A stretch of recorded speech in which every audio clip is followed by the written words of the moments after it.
The conflict between Israel and Hezbollah is intensifying, and the United Nations is asking for restraint to prevent an escalation of tension in the Middle East region. Israel has ordered Lebanese residents in Hezbollah target areas to leave for safety reasons. We have more in this report.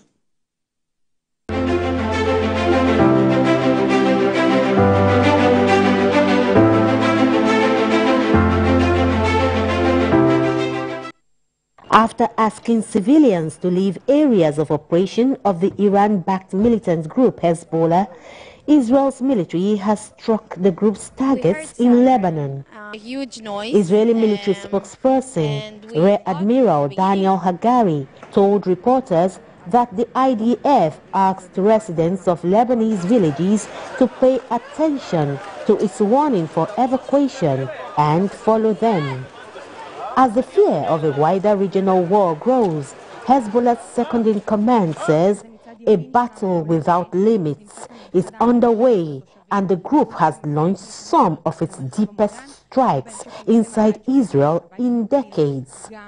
On the flip side, the president of Israel, Isaac Herzog, says the Israeli military's attention is not on civilians in Lebanon, but Hezbollah. It is clearly a very dangerous situation and clearly has a potential of escalating dramatically, but we have to understand the situation in prima facie, meaning Hezbollah started this war. It started following the horrendous attack of Hamas on October 7th. Hezbollah since then has been bombarding us endlessly. Almost 100,000 Israelis have been evacuated from their homes. The entire north has been shattered. We kept on being restrained and restrained and restrained, but something has to end. On his part, the Israeli Prime Minister Benjamin Netanyahu says Israel has inflicted a sequence of blows on Hezbollah that it did not imagine, and Israel's message should be clearer by now. In the last few days, we inflicted on Hezbollah a sequence of blows that it did not imagine. If Hezbollah did not understand the message, I promise you it will understand this one. We are determined to return our residents in the north safely to their homes.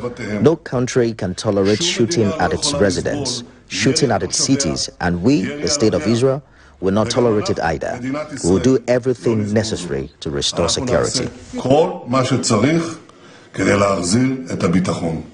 The latest strikes by Israel appear to be the widest in geographic range, simultaneously conducted by Israel in Lebanon since the war in Gaza began, after the two sides exchanged their most intense fire of the conflict over the weekend. Meanwhile, Prime Minister Netanyahu is considering a plan to force all Palestinians out of northern Gaza for Israel to lay siege on Hamas to enforce the release of hostages.